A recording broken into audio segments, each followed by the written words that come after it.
가장 선한 길로 우리를 인도해 주셨습니다.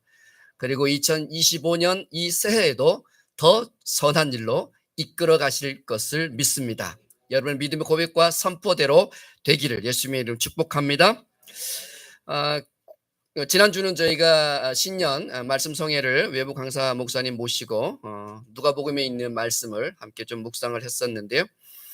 끝나고 1월 중에 어떤 말씀을 좀 전하고 함께 은혜를 나눠야 될까 고민을 하고 기도하고 있던 중에 새해인 만큼 1월 한 달은 새해에 하나님께서 우리에게 권면하시는 말씀 주제를 좀 다루어야 하겠다라는 생각과 마음을 주셔서 4주에 걸쳐서 인물들은 다르겠지만 그 인물들이 새해에 우리로 하여금 하나님의 그 마음을 어떻게 읽게 하고 또 우리가 그 하나님의 마음을 쫓아 이 한 해를 어떤 마음가짐으로 살아가야 하겠는지 그런 결단이 일어나는 그런 한 해 첫 달이 되었으면 좋겠다 싶었습니다. 그래서 기도하던 중에 뭐니 해도 우리의 믿음의 조상 아브라함을 떠올릴 수밖에 없었고 여러분이 잘 알고 계신 창세기 12장 말씀 본문을 선택했습니다.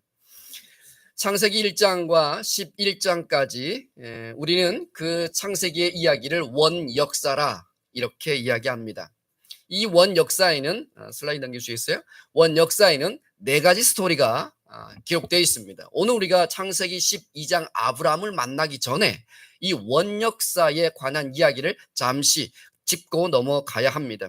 이 세상의 모든 것의 시작 그리고 모든 것의 근본 원리가 무엇인지를 하나님은 태초에 천지를 창조하신 창조 이야기에서부터 창세기 11장 바벨탑 사건에 이르기까지 4번의 이야기를 우리에게 들려주고 계십니다. 원역사는 4가지의 큰 이야기로 등장하는데 첫 번째 우리가 잘 아는 것처럼 창조하시고 난 다음 아담과 하와 이야기가 등장합니다. 그런데 아담과 하와는 결국 하나님 앞에 죄를 짓게 되고 에덴 동산에서 쫓겨나게 됩니다. 그리고서 가인과 하벨이라고 하는 인류 최초의 형제 간의 이 살인 사건이 벌어지는 2번째 이야기가 등장합니다. 동생을 죽인 이 가인은 놋 땅으로 그렇게 가서 유리하며 살게 됩니다. 3번째 이야기가 바로 노아의 홍수 사건입니다. 노아가 방주를 만들고 그리고 그 방주에 8 식구가 살아나는 그런 이야기가 3번째 이야기입니다. 4번째 마지막이 그 많은 노아의 3 아들들과 그 후손들이 흩어져서 큰 민족을 이루게 되면서 그들이 동방으로 옮겨가던 중에 신할 평지라고 하는 곳에 도착하고 그곳에 거대한 도시를 짓기 시작합니다. 그리고 그 도시 가운데 한 중앙에 높은 탑을 쌓아 올려서 우리가 하나님과 같이 높이 되자라고 그렇게 바벨탑 사건을 일으키게 되죠. 하나님의 권위에 도전하는 도발적 행동이 그 바벨탑 사건에서 창세기 11장에 드러납니다. 그런데 하나님께서 그들에게 언어를 혼잡하게 해서 그들을 뿔뿔이 온 지면에 다시 흩어버리시는 이야기가 나오지요. 이렇게 원역사 4가지의 큰 스토리가 창세기 11장까지 등장합니다. 그런데 그 결과들은 처참한 실패로 끝이 나죠. 그래서 원역사를 이 4가지 이야기를 가만히 들여다보면 그들이 하나님 앞에 죄를 짓고 지은 죄를 하나님께서 그들에게 심판을 임하시고 그리고 또한 그들을 회복시키시는 은혜라고 하는 이 3가지의 패턴이 계속 반복됩니다. 죄를 짓고 하나님 앞에 심판을 받고 또 하나님의 은혜를 베풀어 주시는 이 이야기가 계속 맴돌고 있어요.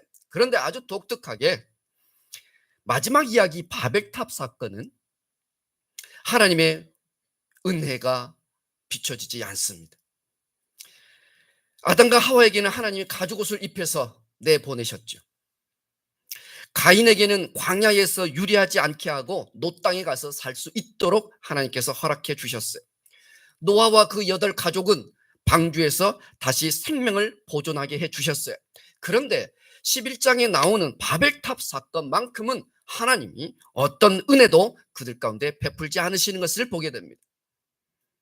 원역사의 문을 완전히 닫아버리시고 이제 새로운 역사를 시작하실 하나님의 원대한 계획이 있으셨기 때문에 그렇습니다.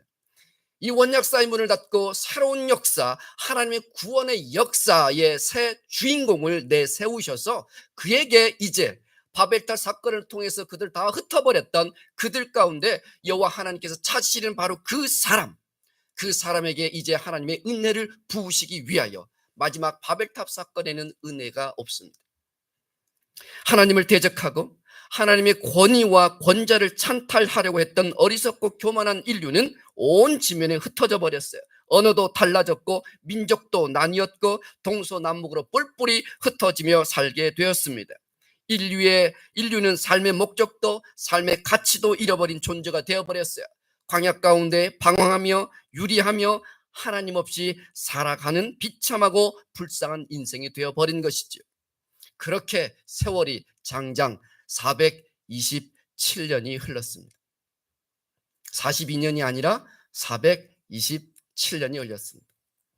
하나님은 죄악 가운데 빠져있던 인간, 도무지 희망이 없는 인간을 구원하시고자 새 역사, 구원의 역사를 시작하십니다. 그 이야기가 바로 창세기 12장입니다. 그런데 창세기 12장을 가만히 보니까 누가 이 하나님의 새로운 역사의 그 출발점에 누가 등장하고 있습니까? 오늘 본문의 주인공이 누구예요? 바로 아브라함이죠. 하나님은 구원의 역사 첫 페이지에 아브라함을 선택하셨습니다. 그는 노아의 11대 손이었습니다. 대홍수 사건이 끝난 이후 427년이 흐른 뒤였어요. 그런데 우리가 너무나 잘 알고 있는 아브라함의 이야기와 창세기 12장의 이야기 너무나 잘 알고 있는데, 그런데 몇 가지를 좀 짚고 넘어가야 할 이야기가 있습니다.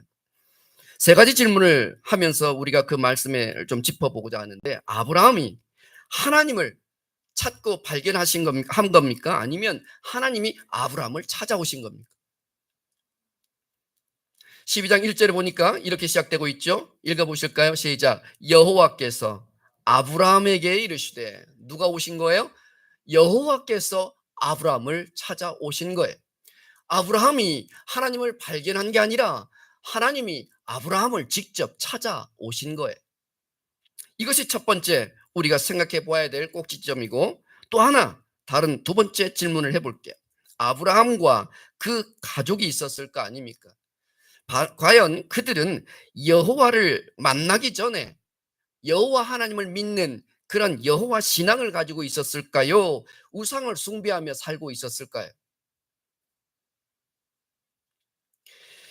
여호수아서 24장 1절 2절에 보면 여호수아서의 마지막 장입니다. 그리고 이 마지막 장에 이제 여호수아가 모든 약속의 땅을 이제 점령하고 차지하고 난 다음에 이스라엘 백성들에게 이렇게 마지막 고별 설교를 하는 장면이 24장 1절 2절이에요. 그런데 고별 설교를 할 때 그 후손들에게, 자손들에게 이렇게 이야기해요. 이스라엘의 조상 아브라함 가족이 강 저쪽 지역에서 다른 신을 섬겼더라. 너희의 조상 아브라함은 강 저편에서, 그 강 저편은 티그리스 강을 뜻합니다. 그러니까 우리가 좀 보게 되겠지만 그곳은 당초 아브라함과 그의 아버지 가족들이 함께 나고 자랐던 바로 고향 땅입니다. 바로 갈대아 지방 우르라고 하는 도시입니다. 바로 그 땅에서 그들이 뭐 하고 있었다는 거예요? 다른 신들을 섬기고 있었다. 이것을 분명하게 이야기해주고 있어요. 아브라함과 그의 아버지 데라, 그리고 두 형제와 조카가 있었습니다. 그들은 노아의 직계 후손이었어요. 노아가 누구예요? 모든 죄악 가운데 있었을 때 하나님의 눈에 들었던, 하나님이 주목하고 보았던 동방의 의인 아니었습니까? 바로 그 노아의 직계 후손들이 바로 데라와 아브라함이었습니다. 그런데 그들이 누구를 섬기고 있었다고요? 여호와 하나님을 섬긴 게 아니라 다른 신들을 섬기고 있었다고요. 역사적으로 고고학적으로 들여다보면 바로 그 갈대아 우르 지방 바벨론 지역이 나중에 탄생하는, 제국이 탄생하는 땅인데, 바로 거기는 달, 달, 하늘에 뜨는, 밤에 뜨는 달을 숭배하고 숭상하는 그런 달신이 있었습니다. 달을 숭배하고 있었던 것이지요. 하나님을 섬겨야 될 노아의 직계 후손들이 하나님을 섬기지 않고 우상 숭배를 하고 있었던 것이지요. 그런데 누가 찾아오십니까? 하나님께서 찾아오시는 거예요. 세 번째 질문입니다. 아브라함은 창세기 12장 1절, 우리가 지금 오늘 본문을 읽었는데 창세기 12장 1절에 하나님께서 아브라함에게 나타나신 것 같은데 이 나타나신 이 만남은요, 아브라함과 하나님의 만남은 첫 만남일까요? 두 번째 만남일까요? 여러분은 성경을 자세히 보지 않으면 우리는 첫 번째 만남에서 부름을 받고 그가 그 땅을 떠난 것으로 생각합니다. 그러나 사도행전 7장에 보면 스데반이 그들에게 이렇게 설교하는 명설교 장면이 등장하는 게 사도행전 7장 1절에서 4절에 있는데 거기에 보면 너희 조상 아브라함이 하란에 있기 전에 메소포타미아 갈대아 우르에서 영광의 하나님을 배웠다, 이렇게 기록하고 있어요. 그러니까 이 아브라함은 본래 갈대아 우르 지방에 있었는데 그 갈대아 우르 지방에서 먼저 하나님을 만난 것입니다. 그런데 스데반은 지금 이야기하기를 하란에 있기 전, 즉 우리가 12장 1절을 읽었는데 그 바로 전절인 11장 31절과 32절에 보면 그의 아버지 데라와 아브라함과 그 형제와 그 모든 식솔 가족들이 이미 갈대아 우르를 떠나서 하란이라고 하는 곳에 이미 도착해 있다는 것을 성경은 우리에게 말해주고 있습니다. 그러니 우리가 사실은 12장 1절에 하나님이 여호와 하나님께서 아브라함을 만나러 오신 이 사건은 사실은 아브라함 인생에 있어서 두 번째 만남입니다. 한번 볼까요? 지도가 있어요. 이 지도를 한번 잠깐 보실게요. 여기가 갈대아 우르 지방입니다. 그 다음에 여기가 바벨론이 이제 나중에 제국이 서는 그런 땅이 되고, 이게 강이 있습니다. 여기 큰 강이 있고 여기에 히데겔 강 또는 티그리스 강이 이렇게 강물이 쭉 흘러갑니다. 이 갈대아 우르가 그들의 고향 땅이었습니다. 그런데 이미 갈대아 우르 지역에서 아브라함은 하나님을 보았어요. 이게 스데반의 명설교 사도행전 7장에 이미 나와 있거든요. 바로 그 땅에, 그런데 그들이 무엇을 하고 있었어요? 여호와를 숭배하고 예배드리고 있었던 게 아니라 이방 신을 숭배하고 있었던 바로 그 땅입니다. 그런데 그들이 어느 날 하나님의 음성을 듣고 아브라함이 아버지 데라에게 이야기를 했겠죠. 아버지요, 아버지요. 제가 누구이신지는 그때 당시 아브라함이 명확하게 여호와 하나님을 알아들었고 본 것이 분명한지는 모르겠지만 아브라함이 그의 아버지 데라에게 아마 설득했을 거예요. 아버지, 아버지, 제가 어젯밤에 하나님을 만났습니다. 여호와 하나님을 만났고 우리 노아 할아버지가 말씀하셨던 바로 그 여호와 하나님을 제가 만났고 보았어요. 이 땅을 떠나라고 말씀하십니다. 아마도 그때 이 말을 듣고 그 아버지 데라는 아마 진중하게 고민했을 것 같아요. 정말 아들 아브라함이 만난 하나님이 맞을까?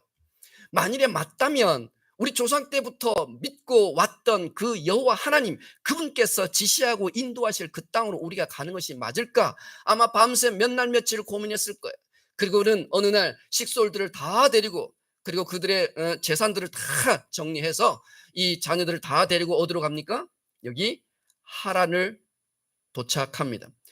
우르에서 하란까지 이 대산길을 따라 가는 이 길이 제가 보니까 약 1500km 정도 돼요. 며칠 걸렸을 것 같으세요?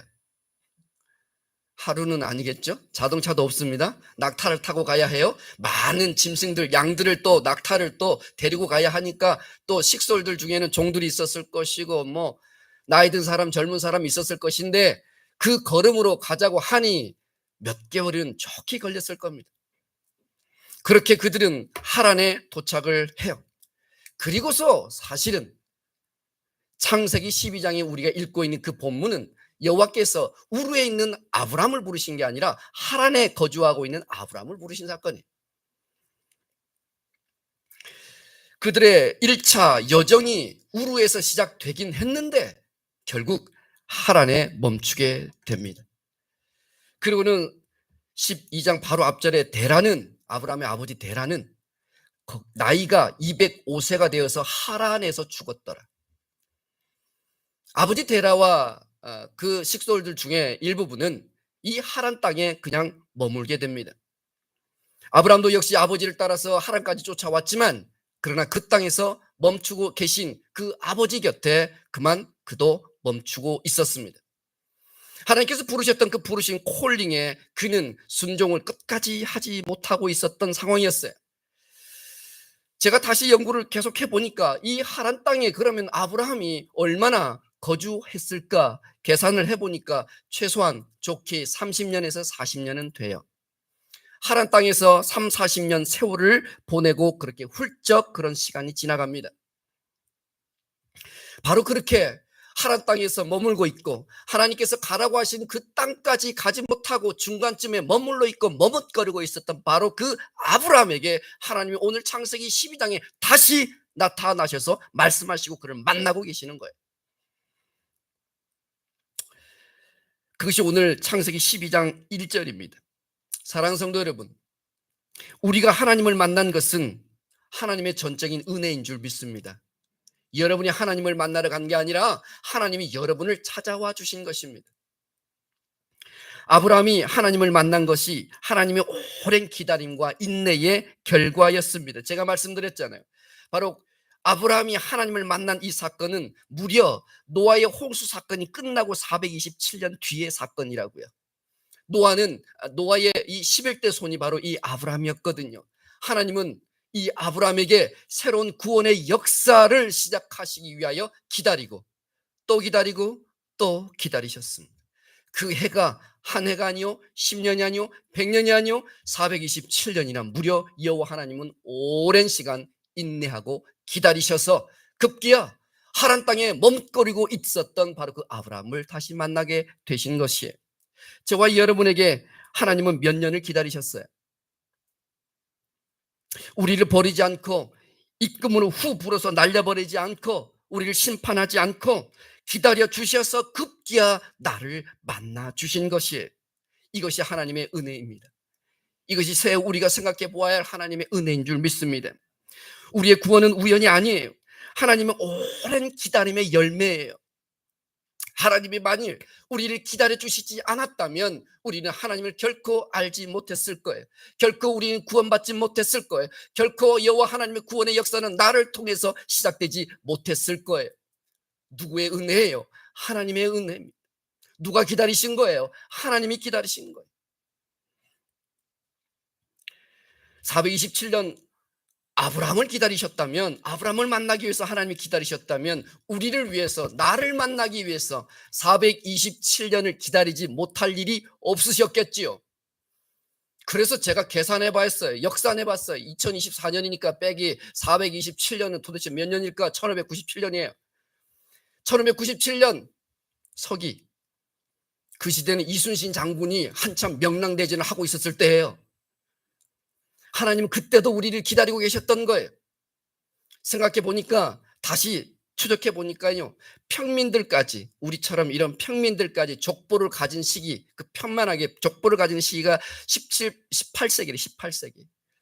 그러면 사실은 다시 생각해 보면 우리가 어느 가문, 전주이가거든요.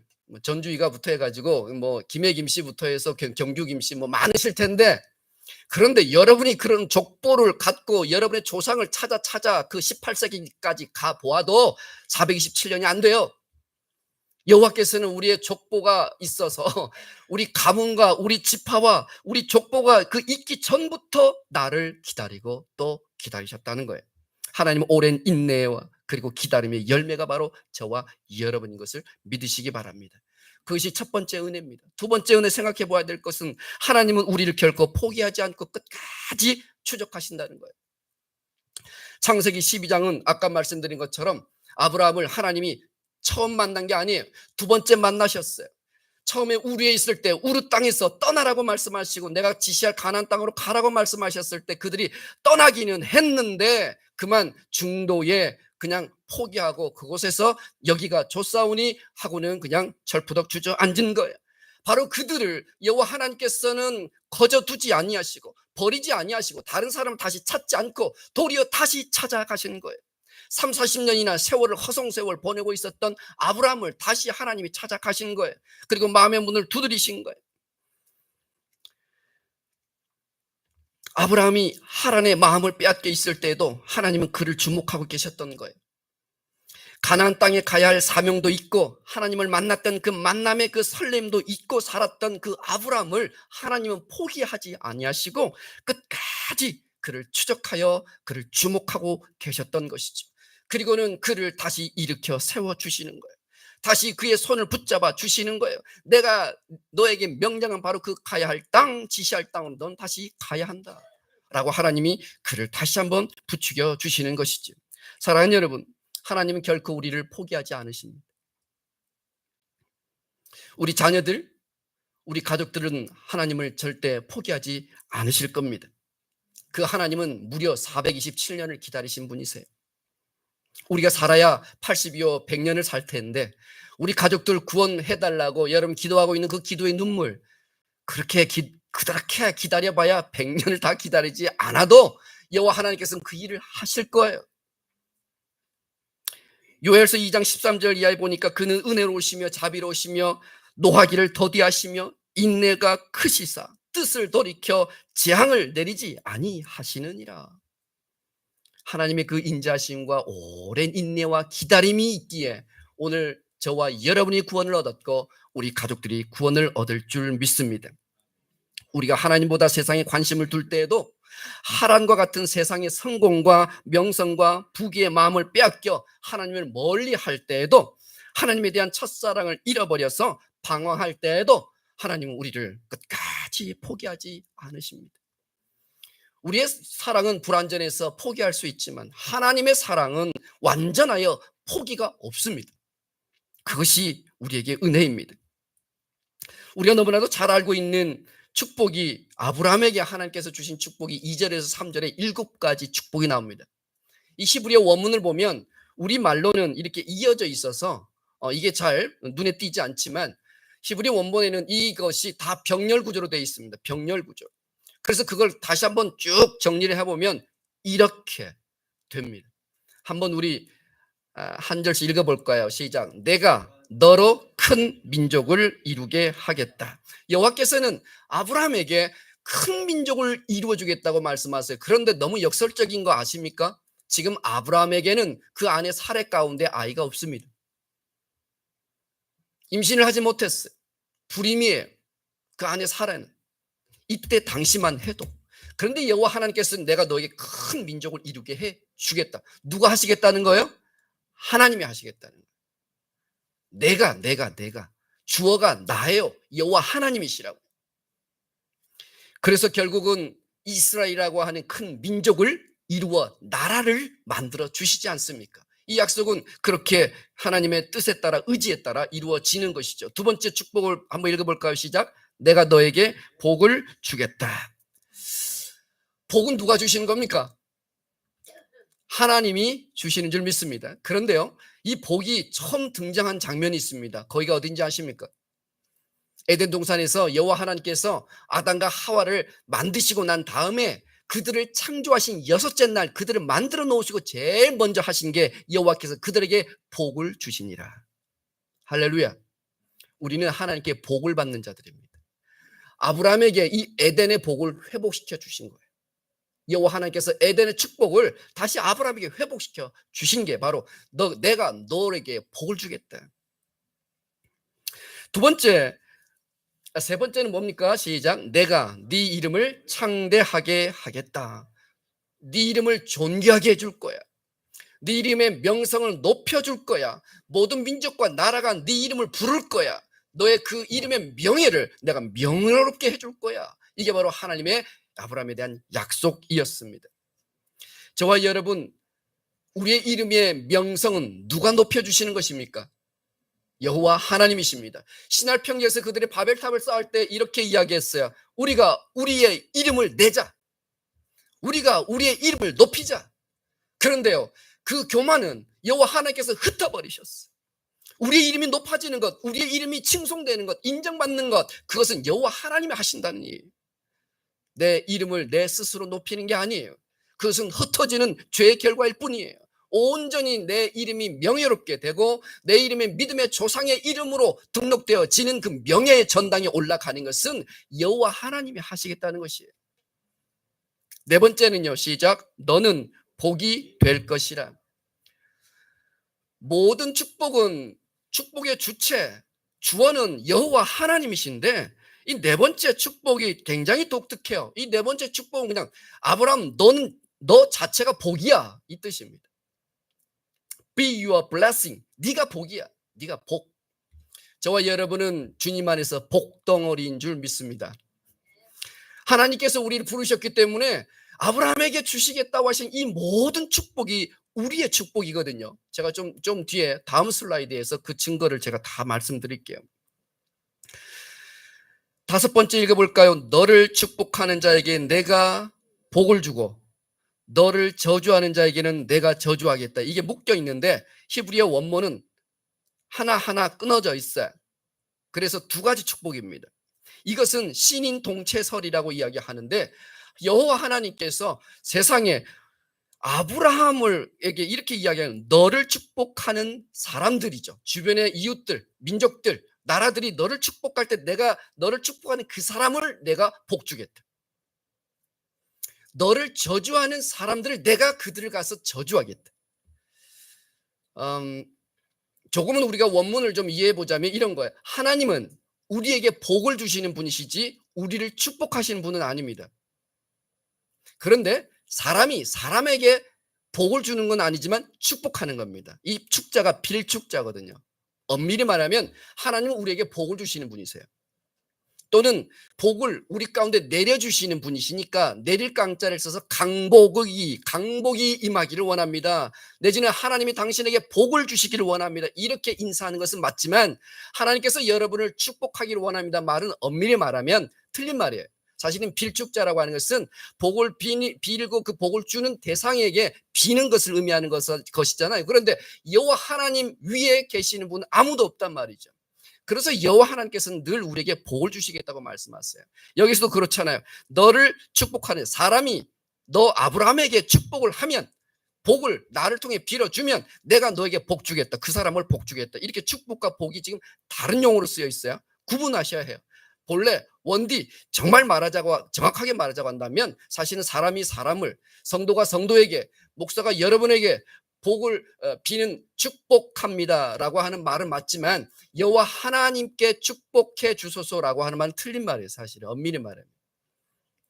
그런데 보세요. 너를 저주하는 자에게 내가 저주하겠다라고 하는 말씀의 의미는 뭐니까 이 앞에 우리는 저주인데요. 앞에 있는 저주와 뒤에 있는 저주의 말이 사실은 원어는 달라요. 앞에 사람들이 너를 저주할 때, 즉 너를 멸시할 때, 너를 욕할 때 이런 뜻이지만 뒤에 저주는 무슨 뜻이냐면 신적인 심판을 뜻해요. 여호와 하나님께서 반드시 그것을 갚아주겠다는 거예요. 그러니 원수를 갚지 말라고 말씀하시잖아요. 그 원수는 누가 갚겠다고요? 여호와 하나님이 갚아주시겠다고요. 그래서 사람들이 너를 저주할 때 내가 그를 반드시 추적하여 내가 그를 저주하고 내가 그를 심판할 거야. 걱정하지 마 라고 말씀하시는 거예요. 이것은 여호와 하나님이 우리와 또는 우리 편에 끝까지 서겠다는 것을 말씀하시는 겁니다. 이것보다 더 명확하고 더 확실한 보호자가 어디 있습니까? 마지막에 여호와께서 그에게 이렇게 축복해요. 땅의 모든 족속이 너를 인하여 복을 얻을 것이라. 우리가 일하는 일터, 우리가 사역하고 있는 모여 공동체 생활하고 있는 교회, 여러분이 세워진 여러분의 가문 그리고 여러분의 가정, 여러분 때문에 그들이 복을 누려야 하는 줄 믿습니다. 왜요? 하나님께서 아브라함이 그렇게 말씀하시는 너를 통하여 요셉이 그래서 보디발의 집에 가서 집사 직분으로 잘 감당을 했더니 세상에 하나님께서 요셉으로 인하여 그 가정에 복을 주었다라고 말씀하고 계세요. 그러니 우리가 하나님의 축복의 통로가 되어야 하는 줄 믿습니다. 바로 7가지 축복을 다 줘요. 자, 그런데 이 축복이 누구의 것이에요? 아브라함의 것이에요? 우리의 것이에요? 아브라함의 것일까요? 아브라함에게만 그치나요? 우리까지에게도 해당되는 복일까요? 왜요? 성경 말씀으로 확인해야죠. 저의 주장이 아니라 다음 슬라이드 볼까요? 갈라디아서의 3장에 보시면 여러분이 오늘 가셔서 곰곰이 한번 보세요. 3장에 보니까 그런즉 믿음으로 말미암은 자들은 누구의 후손이래요? 아브라함의 자손이래. 우리는 그리스도 예수 그리스도를 믿는 자들이잖아요. 바로 그 우리가 그리스도 안에서 믿게 된 우리가 누구의 후손이라는 거예요? 아브라함의 후손이 됐다라고 하는 거. 갈라디아서 3장 9절 말씀에 그러므로 믿음으로 말미암은 자는 믿음이 있는 아브라함과 함께 뭐한다? 복을 받는다. 아브라함과 함께 복을 받는다. 그러니까 여호와 하나님께서 지금 아브라함에게 2절과 3절에서 말씀하고 계시는 이 약속하고 계시는 7가지의 복은 누구의 것입니까? 아브라함의 것이지만 동시에 우리의 것입니다. 이는 그리스도 안에서 아브라함의 복이 이방인들에게, 이방인이었던 우리에게 미치게 하려 하심이라. 너희가 그리스도의 것이면 아브라함의 자손이요 약속대로 너희가 유업을 얻게 될 것이다. 그러니까 이 본문은 다 우리를 위한 축복이라 이 말씀입니다. 저는 여러분에게 2가지를 추가하여 말씀드리고 말씀을 마치고자 해요. 아브라함에게 허락하신 이 약속들이 성취되려면 아브라함이 하나님 앞에 딱 2가지를 해야 했습니다. 첫 번째는 떠나는 거였습니다. 아브라함에게 하나님께서 분명히 말씀하시잖아요. 고향과 친척과 아버지의 집을 네가 떠나라. 즉 하란의 땅을 이제 너가 떠나야 된다. 떠날 때가 되었다라고 지금 말하고 있는 거예요. 이렇게 3번이나 3중으로 떠나야 될 대상을 너의 고향, 친척, 아버지 이렇게 3번을 강조한 것은 철저하게 떠나야 된다는 걸 의미하는 거예요. 뒤돌아보지 말라고 이야기하는 거예요. 고향, 친척, 아버지 집은 뭐예요? 나의 과거예요. 내가 살아왔던 나의 흔적이 있던 내 삶의 그 자리, 그 과거란 말이에요. 그 과거를 떠나 이제 새 나를 향하여 네가 가라고 말씀하시는 것이죠. 그렇다면 우리가 해야 할 일이 무엇이에요?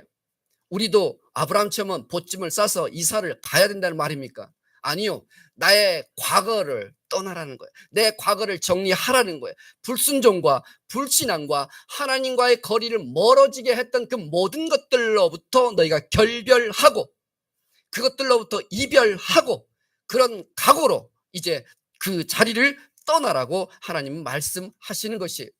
사랑하는 여러분, 하나님의 부르심에는 순종해야 합니다. 순종의 첫걸음은 떠나는 것입니다. 불순종을 낳았던 것들 하나님 앞에 지난 한 해 동안 아니면 지금까지 우리가 신앙생활 하면서 하나님 앞에 불순종했던 것들, 하나님과 더 멀어지게 했던 그 모든 방해되는 것들, 영적인 게으름과 그릇된 태도, 그런 습관들로부터 이제 우리가 떠나야 한다는 것이에요. TV 볼 시간은 많고 영화 볼 시간은 꼬박꼬박 시간 나오면 다 챙겨보고 유튜브 보느라고 밤늦게까지 있고 뉴스 구독은 매일 하루도 빠뜨리지 않는데 성경은 한 주에 한 번도 펼쳐보지 않는 우리의 신앙생활. 떠나야 한다는 거예요. 버려야 한다는 거예요. 버리지 않고서는 우리가 새 길을 걸을 수 없어요. 과거를 청산하지 않고 새 역사를 쓸 수 없고 새 시작을 할 수 없어요. 바쁘니까 야근을 밥 먹듯이 하는 것을 멈추고 바쁘니까 주님의 지혜를 구하기 위하여 우리가 무릎 꿇고 기도하는 시간을 더 가져야 합니다. 영적인 모임을 회방하는 세상의 모임들을 단속해야 해요. 무엇을 버리고 선택하시겠습니까? 가나안 땅을 차지하려면 광야를 떠나야 합니다. 아브라함에게 하나님 말씀하시는 거예요. 너 본초 친척 아베 집을 떠나라.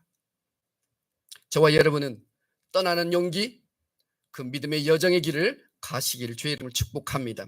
2번째요, 하나님이 보여줄 땅으로 가라고 말씀하셨어요.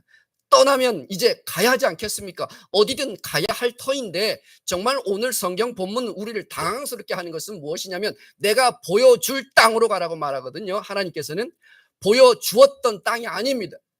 과거가 아니에요. 보여주는 땅도 아닙니다. 현재도 아니에요. 하나님은 미래로 말씀하세요. 보여줄 땅으로 가라. 하나님은 현금을 우리에게 주시지 않아요. 약속 어음을 주시는 분이시죠. 약속 어음을 받으려면 그 사람을 우리는 신뢰하고 믿어야 받을 수 있고 거래를 할 수 있지 않겠습니까? 현대인들은 또 현대 그리스도인들은 늘 확실한 걸 좋아하기 때문에 하나님께 기도하면서 현금 달라고 이야기하시는데 하나님은 결코 현금을 주시는 법이 없어요. 늘 약속을 주시죠. 늘 말씀으로 우리를 인도하시죠. 거래의 관계를 원하지 않으세요. 하나님은 계산하는 것을 원치 않으세요. 당신은 그 말씀 앞에 순종할 것이냐라고 하는 우리의 믿음의 관계를 원하세요. 그러니까 아브라함에게 여호와께서 지시할 땅으로 가라고 말씀하세요. 저와 여러분, 우리는 어떻게 보면 믿음으로 살아가는 존재이지 않습니까?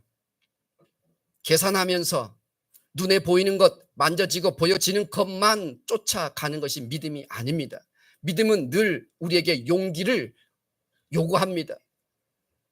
믿음은 위험이 도살입니다. 그러나 그 위험 가운데서도 우리를 돌보시고 보호하실 하나님에 대한 신뢰를 우리가 고백할 때 우리는 그 믿음으로 헤쳐 나갈 수 있는 것이에요. 하나님 바로 그것을 우리에게 연단하고 훈련하시는 것입니다. 천국 보셨습니까? 천국 다녀오셨어요? 그럼에도 불구하고 우리가 천국 소망을 갖는 것은요, 천국으로 우리 하나님께서 우리를 데리고 가시겠다고 하신 말씀을 믿기 때문 아닙니까? 주님께서도 우리에게 분명하게 천국과 지옥이 있다고 말씀하시기 때문에 우리가 그거를 믿는 거 아닙니까? 우리가 보았기 때문에, 가보았기 때문이 아니에요. 하나님의 말씀을 믿기 때문에 우리는 가는 거예요. 아브라함에게 가야 할 땅, 지시할 땅으로 가라고 말씀할 때 바로 이 가다라고 하는 말 한 번만 더 우리 외쳐볼까요? 얄라크. 올해 이 얄라크의 걸음을 여러분이 배우시기를 축복합니다. 얄라크는 뭐냐면요, 한치 앞을 알지 못하기 때문에 여호와 하나님 곁에서 바짝 붙어가지고 밀착되어서 함께 걷는 걸음을 얄라크라고 말합니다. 여러분, 곰곰이 생각해 보았더니 어릴 때, 우리 아이들 어릴 때 공원 데리고 가고 외출할 때 보면 막 좋다고 놀이터 막 근처에 가면 막 거기를 지가 안다고 놀이터 근처 가면 막 지 혼자 막 쫓아가는 거 너무 많이 보았죠. 또 경험했고, 엄마 아빠가 그런 아이를 주목하고 있지 않으면 길 잃어먹기 딱 좋습니다. 어린아이들은 그렇게 걸어갑니다. 자기 딴에 맞다고 생각하고 그 방향으로 막 쫓아가대요. 그런데 얄라크의 걸음은 그런 걸음이 아니에요. 한 걸음 한 걸음 뛸 때마다 하나님, 이 걸음이 맞습니까? 이 길이 맞나요? 그렇게 묻고 가지 않았다면 아브라함은 가나안 땅에 도착 못했습니다. 하란 땅에서 무려 가나안 땅까지 가는데 세겜 땅에 도착한 바로 거기가 700km예요. 700km 아무 정보도 하나님 주시지 않으셨어요. 내비게이션도 없어요. 처음 길 가는 때 우리 내비게이션 켜고 가면 되지만 그 시대 내비게이션이 어디 있어요? 등산길 오를 때에 모르면 그 등산 안내 표지판을 따라가면 되는 것처럼 이 아브라함이 가나안 땅으로 가는 길을 아무것도 모르겠는데 여호와께서 인도하실 때 그분 곁에 바짝 붙어서, 그분 그림자 곁에 바짝 붙어서 가지 않고서는 도무지 한 걸음씩 나갈 수 없는 거예요. 하나님은 바로 그에게 그 믿음을 요구하신 거예요. 그 걸음, 얄라크의 걸음을 요구하신 거예요. 사랑하는 여러분, 올 한 해 우리가 하나님과 함께 걸을 때 얄라크의 걸음으로 한 걸음씩 한 걸음씩 걸어가길 주의 이름으로 축복합니다.